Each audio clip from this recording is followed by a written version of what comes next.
Hi, my name is Zeenat, and I'm working alongside Rebecca, Hannah, and Karina, and today we will be discussing dexamethasone and its effects on glucocorticoid receptors for treatment of COVID-19. In this project, we visit the problem pertaining to the critical ongoing research for COVID-19 and its treatment. The virus most commonly affects the respiratory tract that can result in a range from mild symptoms such as cold, cough, and fever to acute respiratory distress, and can also lead to multiple organ failure. We aim to answer one question, which is, are there any upregulated or downregulated genes present in the G01460886 dataset that are also glucocorticoid receptors?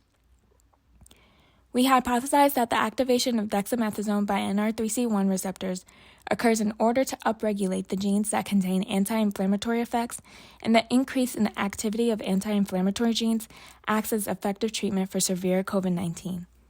Recent studies have shown that glucocorticoids such as dexamethasone have been shown as an effective treatment for COVID-19.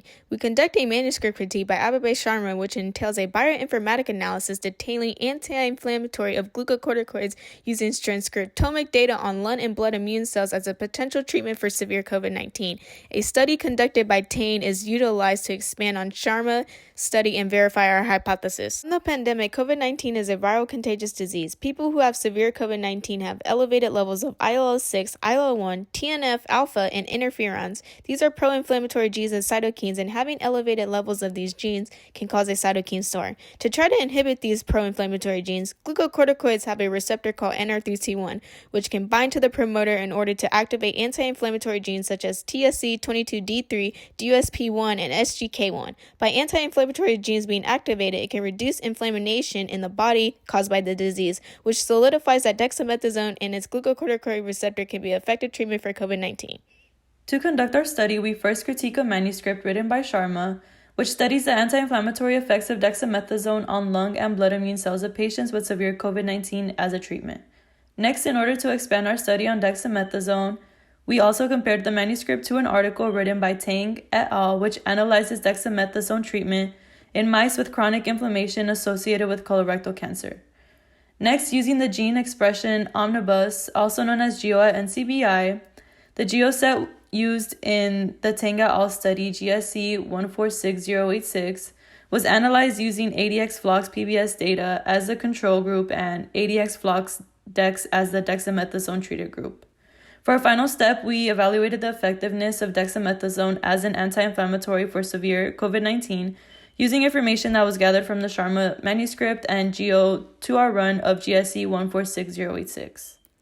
Sharma finds that of the 28 differentially expressed genes that were common across the sample types, 18 of them were found to have regulation in opposite directions. Figure A shows that specifically 17 DEGs showed an upregulation in drug presence and downregulation in disease, and SGK1 is one of those genes. In Tang et al., a multitude of genes exhibited either up or down regulation of dexamethasone treatment compared to the control, as seen by the volcano plot in Figure B. After looking at it more closely, SGK1 was found as a gene exhibiting upregulation of dexamethasone. We zoom in the volcano plot to show the presence of SGK1 in Figure C. Figure D also shows the expression values of SGK1 in both the control and with dexamethasone present. The results of the Sharma study prove that dexamethasone plays a role in activating anti-inflammatory genes on the transcriptional level. Some limitations of the study include lack of experimental analysis on sample dexamethasone treatment, as well as the fact that the presence of the A549 cancer cell line relative to viral infection could potentially change the way dexamethasone acts within the cell. Figure A shows a breakdown of the differentially expressed genes that were found in biopsied lung tissue. 28 DEGs are shown, 17 show upregulation of dexamethasone and shown in red in Figure A, and one gene named in a blue font represents downregulation of the drug. In the Tang et al. Dataset, a variety of genes were found that exhibited opposite regulation too.